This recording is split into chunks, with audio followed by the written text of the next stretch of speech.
మనసా ద్వారా సేవ చేస్తే కూడా పుణ్యం ఖాతా జమ అవుతుంది.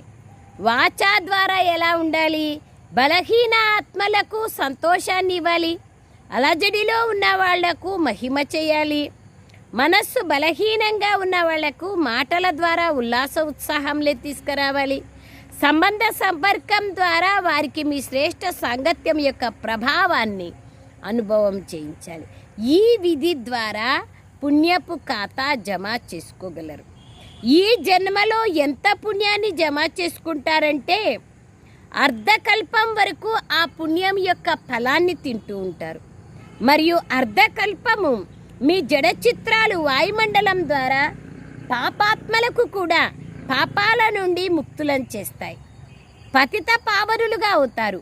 బాబ్దాదా పిల్లల ప్రతి ఒక్కరి జమా ఖాతా లేదా పుణ్యపు ఖాతాని